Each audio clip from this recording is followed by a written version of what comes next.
Alright, welcome to day 2 of our little movement exploration. So yesterday on the ground we worked on a deep squat, then we did some single leg balance, and then the coordination pattern was quite simple. So today on the ground we're going to put a little bit more emphasis on your hands and your wrists. I find a lot of adults and also a lot of kids, if they don't spend a lot of time on the hands, that they tend to get a little bit of pain or they fatigue easily. So all you want to think about with that is making sure you want to put, they're like your feet, so your hands are like your feet.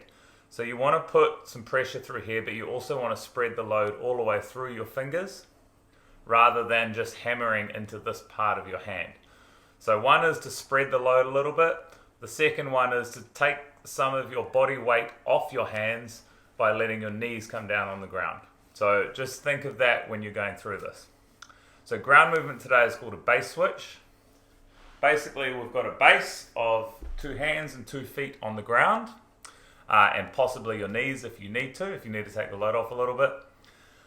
And what we're going to do is go from shifting that base in front of us to shifting the base behind us. Okay? And it looks something like this.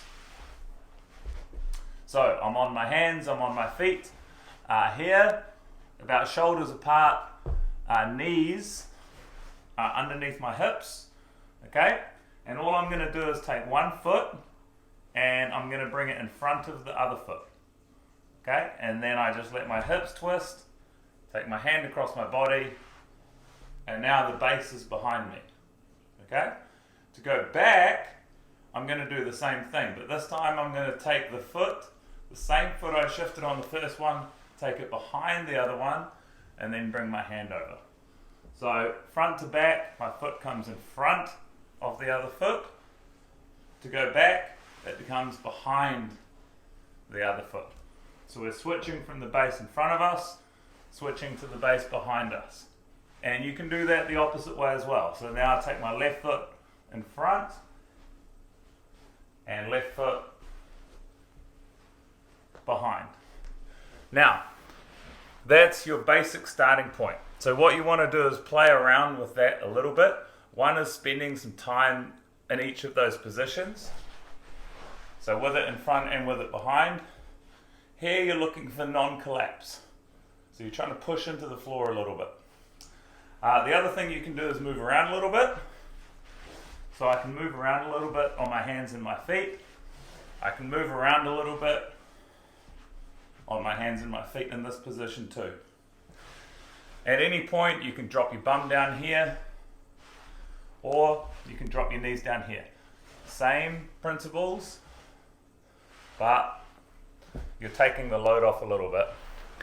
So that is the first position to kind of explore. Base switch. Working from the base in front of us to the base behind us, using your whole body, building up a little bit of strength in your wrists and your arms, and you'll feel your core and your shoulders working as well. The next part of this is going to be a little game to play with my lovely assistant. So we're going to play a little bit of a game with this base switch position, so you'll just need a partner like that person behind me. And you will need a stick or something like a stick, like a broom or something. So you're going to get into your base switch-ish position. Remember, just adjust it to what you feel. And I'm going to put the stick somewhere, and Jess has to touch it with the limb that I ask her to touch it with. As such, left foot. Left hand, up here, left hand up here, right hand, so you can roll right over into the other position if you want. Left foot, so you kind of get the idea. So the second game is you're going to use your stick as a bit like a sword, and the goal is for the person who's on the ground to avoid the stick. Move slowly, the goal is not to hurt them unless they talk back too much. And you don't have to stay in the base switch position. This is you moving around on the floor and transitioning between those positions a little bit. It looks kind of like this.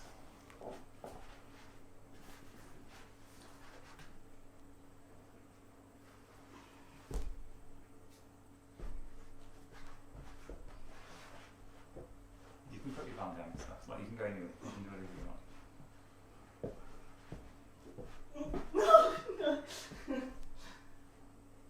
You can sit.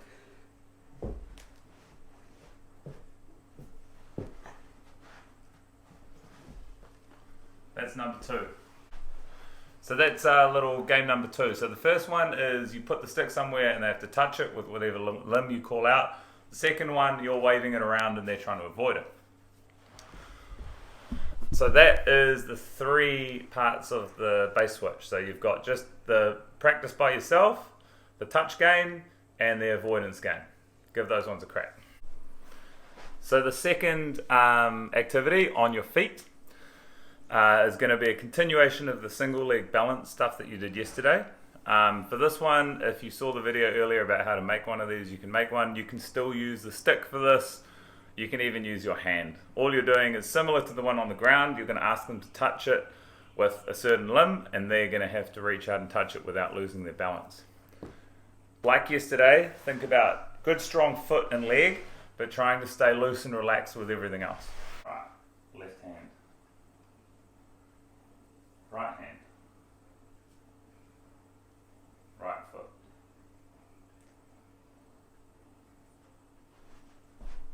Right hand. Left hand. So that's game number 1.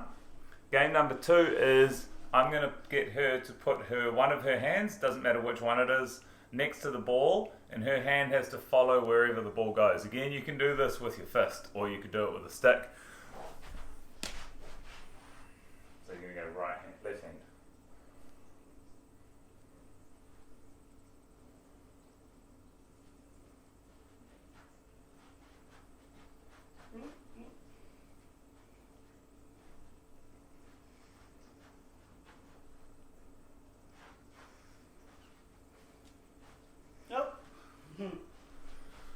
So you get the idea with that one. Go slow. The goal is to try and keep the foot flat on the floor, so without hopping around. But it's pretty difficult to do. But see if you can do that for sort of 60 to 90 seconds on each leg, and you'll really start learning about how strong each individual leg is. Give that one a crack.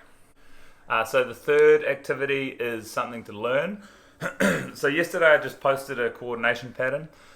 Now the idea behind this is every day it's going to be new. You might see some similarities between some of the stuff, but it's about you using your body to solve a problem by learning something. The benefit to this is in you having to engage and try and figure it out, okay? And having to do something new every single day is giving your mind a little bit of a workout through your body having to learn it. There are also physical benefits, swinging your arms, moving around. It's going to help loosen things up. It's going to help fluid move through your body really well, and just get things feeling good, especially if you're stuck inside with not much to do. So this one I've done outside. So take a look, give it a crack. One little piece of advice that I would give is try and feel the connection with your feet and your legs. So you'll see me bouncing around a little bit. You really want to try and feel that connection between your feet into your hands.